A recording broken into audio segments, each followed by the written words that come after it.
Hey everybody, Aaron here. Welcome back to the garage. Today I'm going to be installing a new front brake setup with rotors, brake pads, new springs, new little bolt to hold our rotor into place. And this is going to be on my 2011 Porsche Cayenne Turbo. So I got it set up here to go on the lift. Here are all the tools you're going to need to accomplish this job. I'll just start over here. So this is something to spread the brake pads. I just have a little brake and caliper grease here. Some PB blaster in case you need to get some rusted things loose. A little bit of anti-seize. You're going to need, I used a bungee cord, but you're going to use like a rope, zip ties, a hook, something to hold the caliper up after you take it off. 19mm socket to get your wheels off. A T60, a T50, and a T30. Some of you might have a triple square M14 if you don't have a Cayenne Turbo. Torque wrench, you're going to want that. This is just a wire brush, something to clean off, or you could use a wire brush like this to do some cleaning. A couple flathead screwdrivers, some sockets, possibly some extensions, and a breaker bar, and that's all you need. Now, I watched a couple of videos out on YouTube on how to do this, and honestly, they're mostly pretty terrible. They don't even tell you the very first step that you need to do on these cars. They have air suspension. When you raise them, you have to disable the air suspension so you don't damage it. This is one of the reasons I do my own work, because when you take it somewhere else, they don't even know this usually, and they'll jack up your car. You're the only one that cares about your car. Save money and do it better. If you don't know how to do it, it is pretty simple. You just turn your ignition on, and then this button here, if you have this, it means you have air suspension and you can adjust it. You want to hold it up for a few seconds until it starts flashing, and it'll tell you that control is off, and it'll be flashing like that. Now you can safely raise your car. Even if you don't have a fancy lift that you can lift it with one button, if you're using jacks and jack stands, you still have to disable it. So before I lift my tire all the way up and it loses contact, I am going to remove the front wheels by using a breaker bar to get the nuts loose. I have wheel studs. You probably just have regular old bolts. So anyway, it should be a 19mm for you to get those off.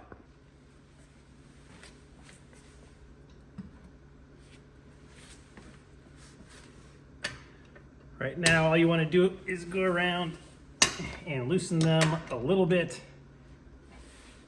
Don't have to take them all the way off yet.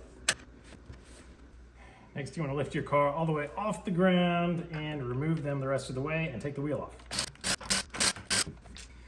This right here is why I recommend using wheel studs, because it is super easy to take a tire off it. It's held on there for you. You just pull it off, and realigning it, you just stick them back on the studs, put the nuts back on. All right, just like that, we are down to this. If you don't have wheel studs, you won't see this part, but the reason that I'm changing mine, on the video here, you can kind of see that there's a lip up here at the top edge, so I can, get stuck up there, and this is kind of wavy. You can pick that up a little bit, and if you look at my brake pads down here, you can see that there's very, very little pad left. So if you guys keep an eye on your brakes, the pads and the rotors yourself, you won't have to buy a brake pad sensor, because mine has not gone off telling me I need new brakes yet, but it will soon. As soon as I get to this stage, I use some PB blaster. Some people use WD-40 just to spray this part right now. So you want that to start soaking in, because this bolt we're going to have to remove, and you can see it looks pretty rusty. It's probably got lots of dirt. Heat buildup over using your brakes has probably corroded that on pretty hard. I usually like to remove this first, just because your rotor is not going to fall off, but it will not spin around as much as you're applying torque to it to get it off if you still have your brakes attached. And if you needed to, at this point, you could still depress your brake to clamp pressure onto here so that it will not rotate at all.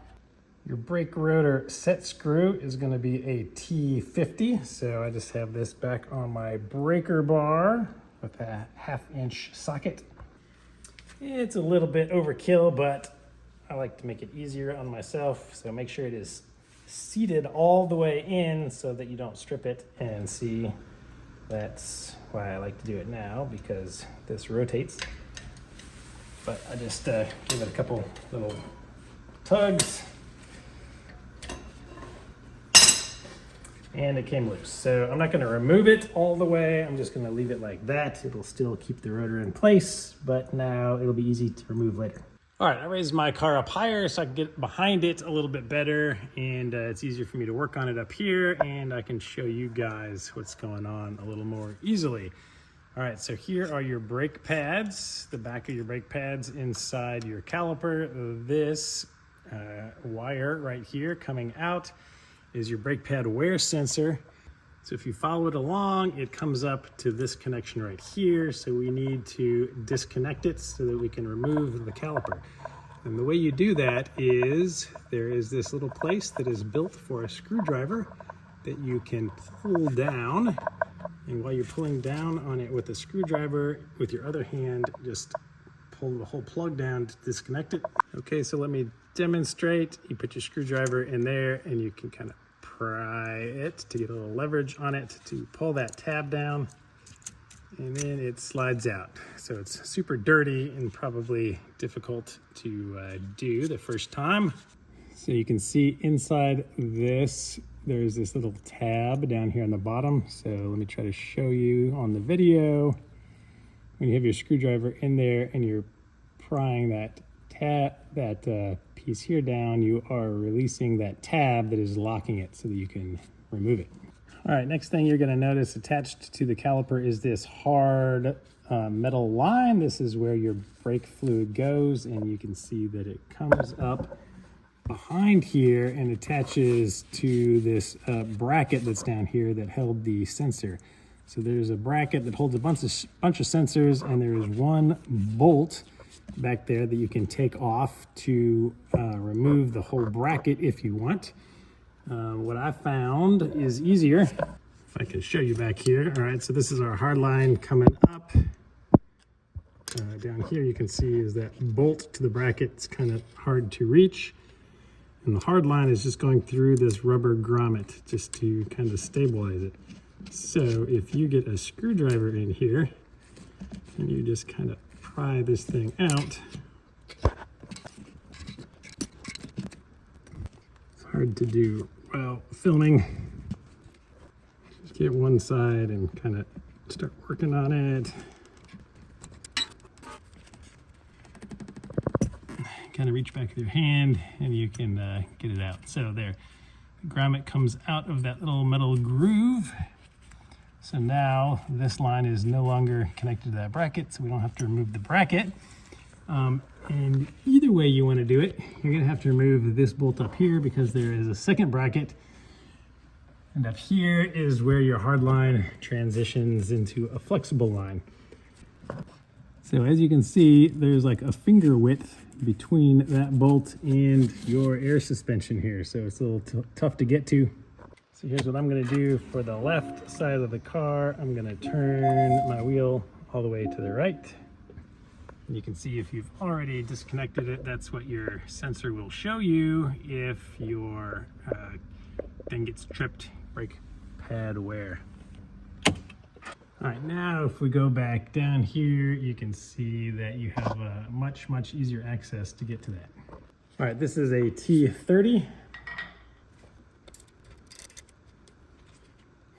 And on this side over here, I'm just going to pull this grommet off. We couldn't just disconnect this one because this whole piece was behind the bracket. I'm just going to rethread this bolt in here so we don't lose it and we know where it goes. All right, the next step is to take the caliper off. This part requires a little bit of planning. There are just two big bolts back here holding it on that we will remove, but once it comes off, this thing is pretty heavy and it is still connected to that brake line. You don't want to disconnect that because then your brake fluid will start seeping out and you will have to flush your brake line and get all the air out. So what we want to do, what I usually do is I hang this somewhere. Some people actually build table that's about this height that you could set this on. The easiest thing for me is usually to hang it off of the suspension somewhere. So typically I'll take a couple zip ties and zip them together to create myself something in this part up here, like sturdy and good enough to do that. Or you could use a bungee cord. I'm gonna try that this time. Try it first, see what happens. I haven't done this one yet. And just an FYI, if you turn your wheel all the way to the right, even the passenger side, it will give you enough clearance to remove that bolt like I did. And you can see over here on this side easier, so I'll show you over here the big bolts that we're gonna remove. Now mine are T60s. They fit in here very nicely and snug, but I hear that some people actually have triple squares for their bolts. And I think they're typically M14 size, so if you don't know what a triple square is, it's like a Torx except more points. So again, I just used my T60 with the breaker bar to break them loose, and then after they're loose, they're pretty easy to remove. Here's what they look like. After you remove them, they are large, but don't worry, after you take them off, this is probably still gonna just sit on there because there's still some pressure from your brake pads onto the rotor. I just got my bungee ready, and we're just gonna try to remove it now. So this is the same procedure on both sides. I just switched over to this side because it's a little easier for you guys to see.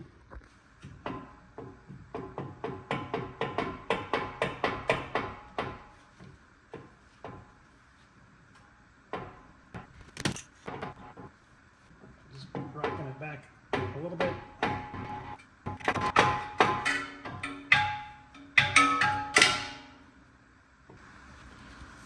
And I'm just realizing that I don't know that I have enough room to get my bungee through this particular caliper.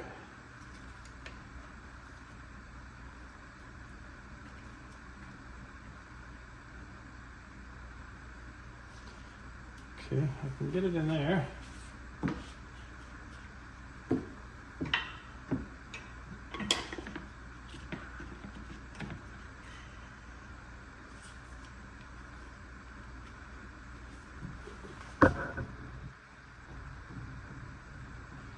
If you need to, and yours is too hard to get off of this, like if there's a really high raised lip that the brake pads won't come over, you can always put a screwdriver or something in here and wedge them to compress the pads a little bit. You'll see what I mean by that a little later.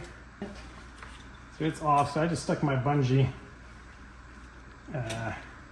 hooks into the two holes that the bolts came out of, and actually it seems to be really good.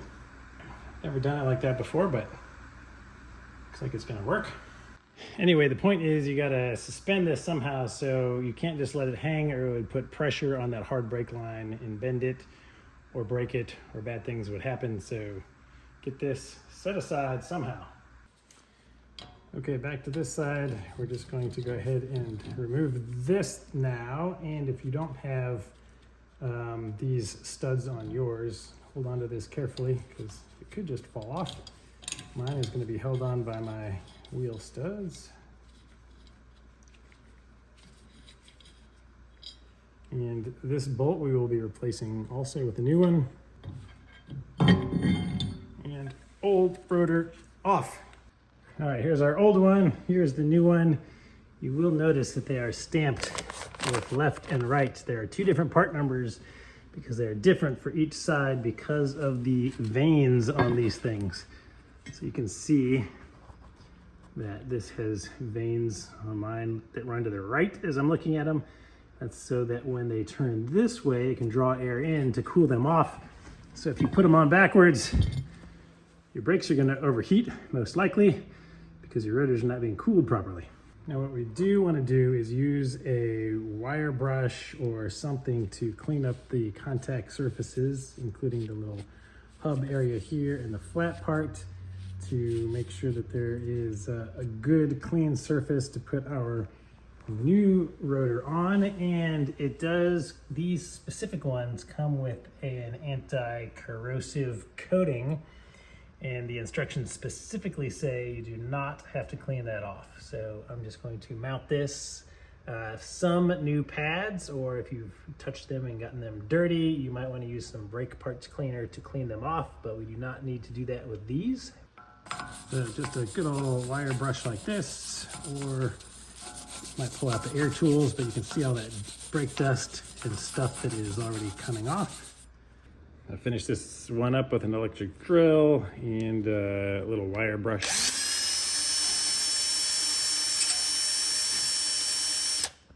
While you're in here, hey, it's your car. Feel free to clean up your dust shield. I did a little bit of cleaning of the hub part here, so yeah, do whatever you want.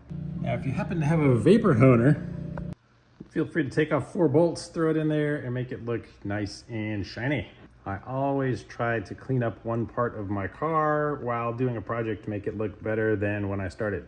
All right, let's put the new rotor on. This manufacturer says you can use a light oil spray on this surface to help for the next time you remove it so it doesn't stick to it. It says do not use any pastes like anti-seize on here, just a light mist of oil. I'm not gonna do that. It's clean enough, it's gonna come off. All right, gonna try not to touch the surface where my brake pads are gonna touch. And line the hole here up with the hole that our pin is going in. Now, if you don't have these really handy dandy things, you're probably gonna want 2 people to do this. One person to hold it up and the other person to start threading this. As a reminder, here is our old one and here's our new one. So I'm gonna put a little anti-seize on the threads of this thing. This is our rotor set screw. So the next time we go to remove this, it should be as easy as it was this time. Just gonna start it by hand to make sure it's not cross-threaded. All right, it should be all the way flush and symmetrical. All right, crack out your handy dandy torque wrench, and you gotta go to 14 Newton meters or 10.5 foot-pounds, and tighten this guy up. So as you can see, it's not that tight. By the way, I did a lot of research on this. I'll put, of course, the links to all the stuff that I'm using in the description of this video, but if you have red calipers and you have a turbo, you're gonna want 360 millimeter rotors up front. All right, I'm gonna get the old brake pads out of the caliper, and what I use is this tool. There's several similar ones. It looks like a paint gun. You squeeze it, this opens up, so we're gonna stick it in there, and it's going to push the brake pads all the way out back to their original position when you have a full set of brake pads, and that way we can put the new ones in and it will fit over the rotor. So push this, shrink it back down, and while this is suspended here, just stick it in, get it all the way seated, and start pumping. You should get good resistance. You should be able to feel them spreading. Just keep going until they don't move anymore. Now, if you can't just pull them out with your hands, you can put a screwdriver behind them gently to pull them out. And the inner one is going to have your wear sensor. So you can just release it from the little groove in the back, and it'll come out with you. So you can see that it was about to start rubbing on the sensor. The little metal thing here, it's got little hooks that come down over where our sensor is. Just gonna stick a little screwdriver right back in here and pry it forward. All right, so it just came forward and then out of here. You can see on the back of it, it's got this little retaining clip that is what helps hold this in. So make sure you get that with it. Just fits right down in this groove. If you don't know about these sensors, all they are is two wires, one that goes down, loops around, and comes back up. So when your brake pads get worn down to this part gets worn off and it cuts the wire physically. And if there is no current that runs all the way through, it turns the light on in your car saying you need new brakes. So this expensive piece is just one little wire. So just reuse this. No reason to replace it if it is not worn through. If it was worn through, if you ever wanted to be super cheap, you could also just solder the two ends of this wire together to have a continuous loop current, and your light will never go off. But you know, you got to be checking your pads if you do that.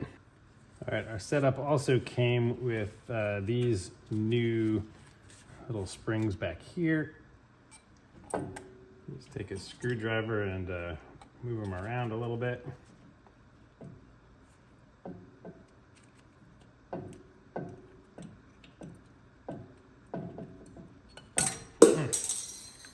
They are just really old and corroded in there really hard. All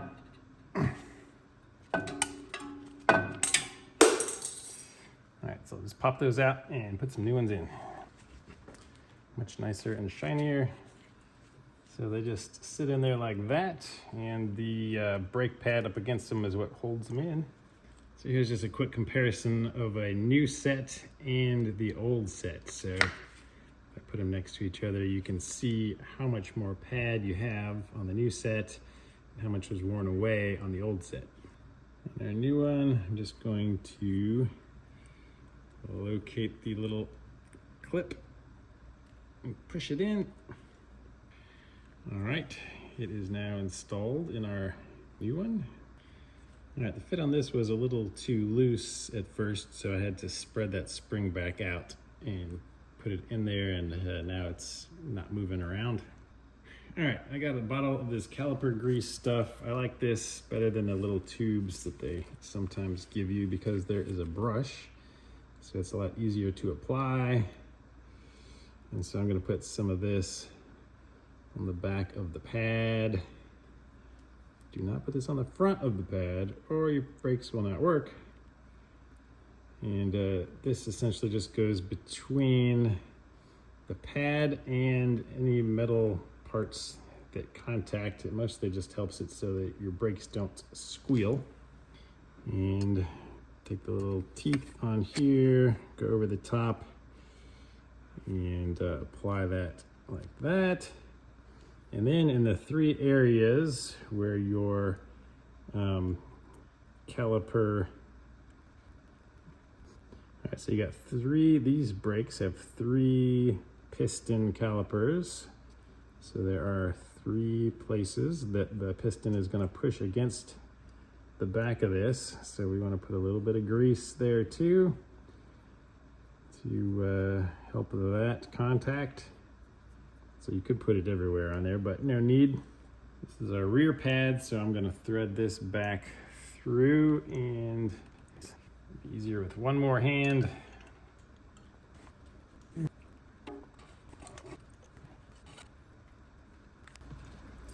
All right, so just guide it back through these little locating pins.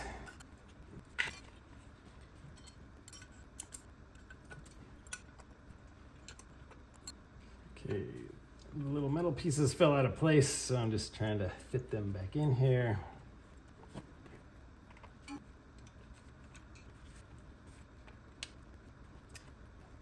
And I gotta stick these in too at the same time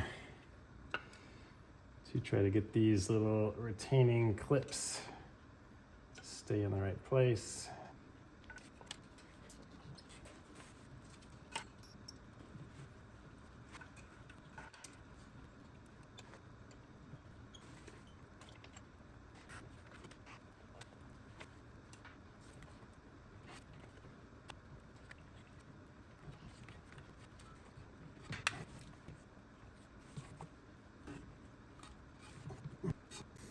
All right, well, they are in. That took a lot of struggling.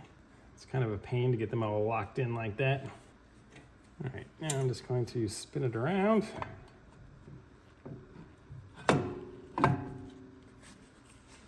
drop it back into place on the rotor.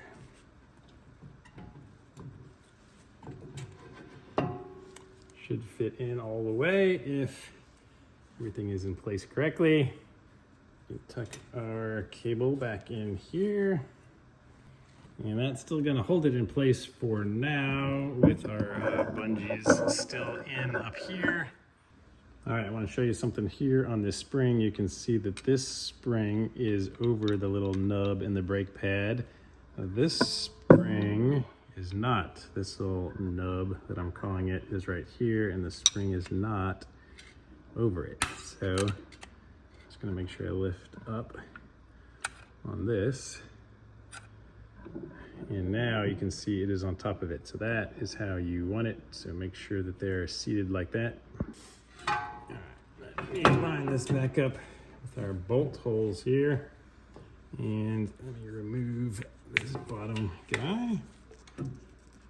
Now this is a case of do what I said, not what I do. Notice this is the same bolt I took out. You need to reuse these because they are stretch bolts. And once tightened and removed, they're supposed to be replaced. Now, I know that a ton of people reuse them, but I usually do not. Somehow I forgot to order them. So I'm gonna put them in for now, and I'm gonna replace them later.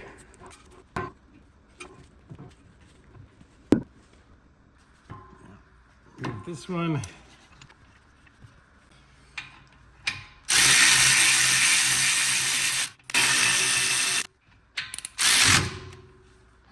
All right, we got 140 Newton meters or 104 foot-pounds. That's what we gotta tighten these things to. So it is super tight.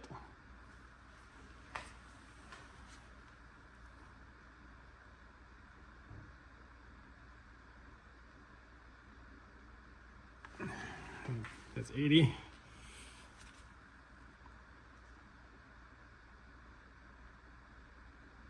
$100. These things are not going to fall off.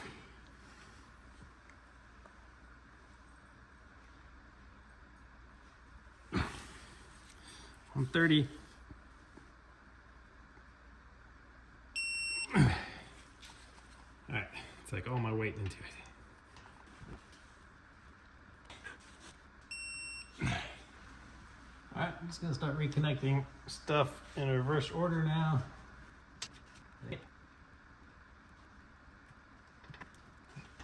And then this grommet. And we want to reclip this in here. Don't forget to hit the little plastic clip against our hard brake line. I'll tuck that back in there. Snap that back in place. Put our connector back in here. All right, so just as a reminder, what it should look like, we got our clip back on here. We got that reconnected. And we have our bracket back up here, reinstalled. Our brake line running behind it, and our little rubber grommet back in there. So we are good to go over here. I am, of course, gonna get a rag and some soap and stuff and clean up our caliper while we have nice access to it. You can spend as much or as little time you want working on these. I spent about 10 minutes here and got them pretty cleaned up.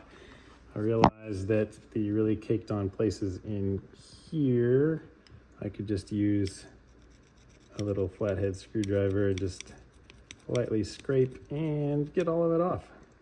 So that's pretty much all there is to it. Throw your wheels back on, tighten your lug nuts. I usually do like 100 foot-pounds to torque those back on, and press your brake in a few times before you leave, because you can see that the pads are not quite touching the rotors yet. So the first couple of squeezes, you're not going to get any brake pressure. It's just going to be pushing those pads up against your rotor.